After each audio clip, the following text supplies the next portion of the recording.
gratitude is something I don't necessarily talk about a lot, although I think there's some importance to gratitude in this process. Perhaps more of like a reverence, I think, that is critical at some point.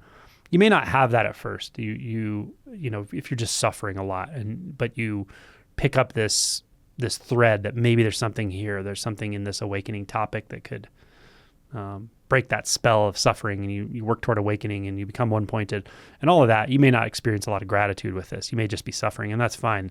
Don't add something artificial. I think gratitude can be used very artificially sometimes, almost like a currency, like you're negotiating with the universe or trying to use gratitude to get what you want.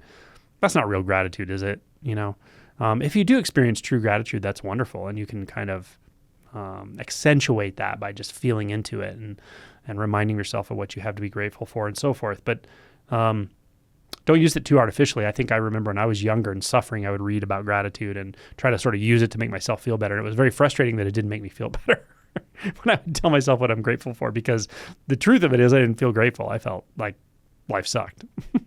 So, but I think later on, over time, with awakening starting to unfold, shifts starting to happen, a certain kind of gratitude does come online. Again, maybe a reverence for this process, that it's kind of a miracle in a way, that someone who doesn't deserve it, right? This is grace, is the undeserved benefit or the undeserved transformation we receive from the mystery, whatever. And we certainly don't deserve it, right? Which is a whole other topic, that you don't have to deserve awakening. It's not about what you earn or anything like that. It's just your true nature. So of course it's here for you all the time. But yeah, there, in my experience, there becomes this sort of appreciation for this possibility that is the one thing, at least for me, that delivered me from true suffering to an end to suffering. To a very different kind of life, very different kind of experience of life, very different kind of sort of livelihood and emotional states, and just experience in general, a mystery that was always here, but somehow I overlooked it by trying to understand and know and feel like I was in control and feel like I was oriented to some kind of knowledge about who I was and how the world was that was so much more binding than I realized, right? So it's so nice to be able to let go of that and just live in and from this mystery. And that's even available really is pretty astounding. But more than that, the more I sort of work with people going through awakening and all, I'm just astounded by the amazing flexibility of what I might call just the Dharma vehicle. Not that there's something you're going to find called a Dharma vehicle, so don't go looking for it, but that's just a conventional way of saying it. It's amazing what this process has available to people, the ways it can work you in the way you need to be worked. It's fascinating, actually. And it's also beautiful because it's so different for everyone. Yeah, everyone has a different experience, and yet somehow there's a flexibility to this unfolding that's genius, truly genius. So yeah, a sort of gratitude comes online around that. What's interesting is it's not common, but occasionally I'll see someone who can be pretty deeply realized, but there's some fixation, something that still wants to hold on specifically around the self, like that doesn't want to let go of the self in the deepest sense, and that can have a certain flavor. And one of the flavors I see with that is a sort of disregard for the spiritual process as such, or a disregard for awakening as such, or a disregard for I don't know, the Dharma, right? Like almost minimizing it somehow, which is interesting to me because it's such a benefit to us, and it's such a universally available benefit. So yeah, there will be this sort of gratitude and awe, I think, that comes online at some level. Again, I don't walk around experiencing gratitude all the time or thinking about it, but when I reflect on this, there's a true gratitude and an appreciation for this, that this can happen for anyone, and I think that's important. So, just wanted to kind of put that out there.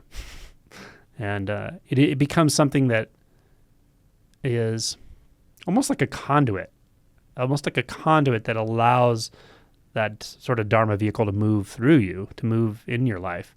However that is, may not become a spiritual teacher or anything like that, but there's a feeling to that. There's a knowing of that alignment that comes forward. In Buddhism somewhere, I can't remember, there's a lot of lists of things, the 7 this and the 5 that and the 10 this, and but somewhere in there there's a kind of maybe it's one of the precepts, I can't remember, but it's don't spare the Dharma vehicle. Don't spare the Dharma vehicle, which I always thought was interesting, because obviously when you're sort of early on having a shift in an experience or having glimpses of awakening before awakening, sometimes you try to, you take that a little too seriously. You try to wake everyone up or become the local guru or whatever. And that's not a good idea. And you learn that very quickly. And yet as your realization matures, it's kind of like, are you going to keep that for yourself? Or sure, it's a nice way to live, but who cares? At some point, you lose concern for how you're doing. Like, it's just not an issue, People ask, how am I doing? I'm like, doing fine, but I don't really care. I'm not worried about how I'm doing.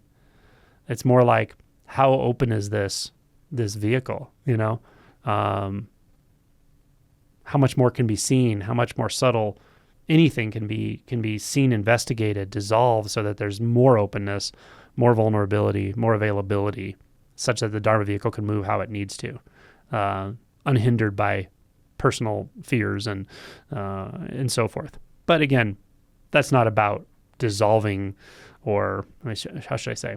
It's not about eradicating anything within you. It's about thoroughly integrating it and penetrating it, and such that it comes to the service of the Dharma vehicle. So this may be a little deeper stuff I'm talking about as far as how this plays out in people's lives. And again, it may not look like anything traditional as far as being some kind of teacher or something, but you'll know how it flows through you. You'll feel it. You'll see it. And you'll be able to get out of its way more and more, and you'll see the effect it has. And so that's the, I guess, precept. Maybe I have to look this up. Maybe it's not a precept. Don't spare the Dharma vehicle. And that's, to me, that comes along with a lot of this gratitude I'm talking about. A gratitude, an instinctual understanding, a prajna wisdom, a transcendent wisdom about how all of this moves, and a reverence for it. A reverence for all of life, of course, and a reverence for your relative humanness and all of that. Yeah, that's great. But don't overlook what's awarded you that kind of freedom to live, to really enjoy your humanness.